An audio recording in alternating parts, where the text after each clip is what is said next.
চলো এবারে চাপা দিয়ে রেখে দিচ্ছি। দেখিনি আমার রয়েছে, কেটে রয়েছে, আমি দেখিনি। নমস্কার বন্ধুরা, আবার একটা নতুন ভিডিও নিয়ে চলে এসেছি। আজকে শেখাবো স্যালাডের রেসিপি। স্যালাডের আবার শেখার কি আছে? হ্যাঁ, একদম টেস্টি স্যালাড। এইরকম স্যালাড থাকলে আমার মনে হয় সবাই ডায়েট করতে চাইবে।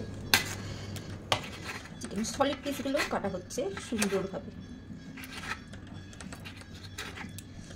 ছোটো বড় লম্বা যেরকম ইচ্ছা তোমরা সেইভাবে কাটবে।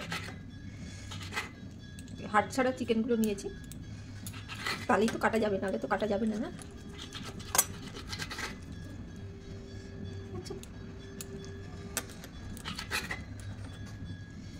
চলো, আমি যতক্ষণ কাটছি তোমরা চ্যানেলটাকে সাবস্ক্রাইব করে দাও। তারপরে আমি আসি সম্পূর্ণটা কেটে। চিকেনগুলো কাটা হয়ে গেছে, আর এখানে এই যে 1 2 3 4 5 6 7 8টা ছোট ছোট, কিন্তু বেশি বড় নয়। 8টা কোয়া রসুন আর এই এতটুকু আদা বেটে নিই, তারপরে আসি। বাটিটা আগে চিকেনগুলো তুলে নিই।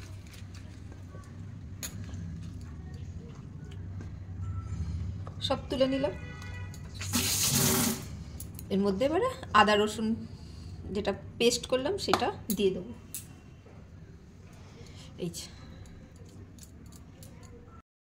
চলো, প্রথমে হলুদ গুঁড়ো দিয়ে দিলাম, তারপরে কাশ্মীরি লঙ্কার গুঁড়ো, ওটা তো দিতে ইচ্ছা করলে দেবে, না হলে ওই রঙের জন্য, আর সামান্য লবণ। এরপরে মাখিয়ে নাও খুব ভালো করে।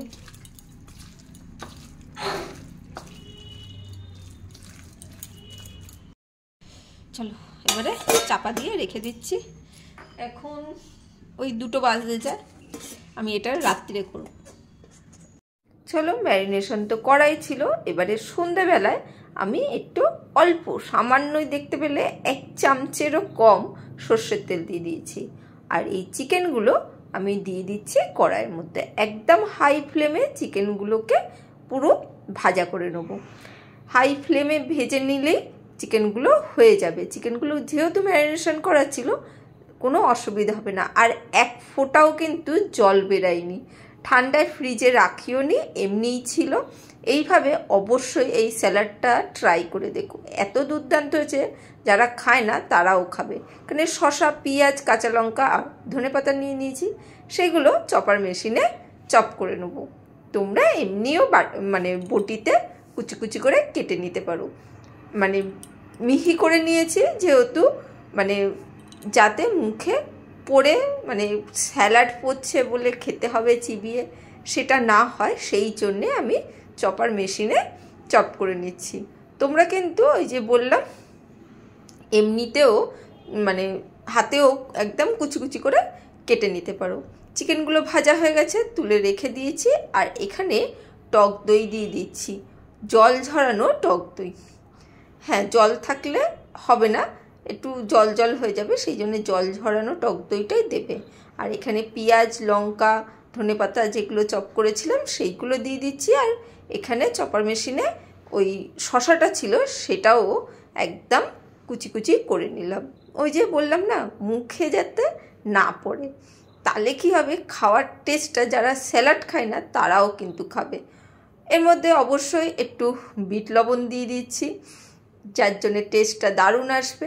একটু চাট মশলা বা আমচুর পাউডার যেটাই থাকবে সেটা দিয়ে দিতে পারো, আর দুটোই থাকলে দুটোই দিয়ে দিতে পারো। আমার কাছে চাট মশলা ছিল, চাট মশলাটা দিয়ে দিয়েছি। ব্যাস, মিশিয়ে নিলেই রেডি। কি ডায়েট শুরু তো, এইরকম স্যালাড থাকলে ডায়েট তো করতেই হবে। দারুণ স্বাদে স্যালাডটা কেমন লাগলো অবশ্যই কমেন্ট করে জানিও। আজকের জন্য বাই।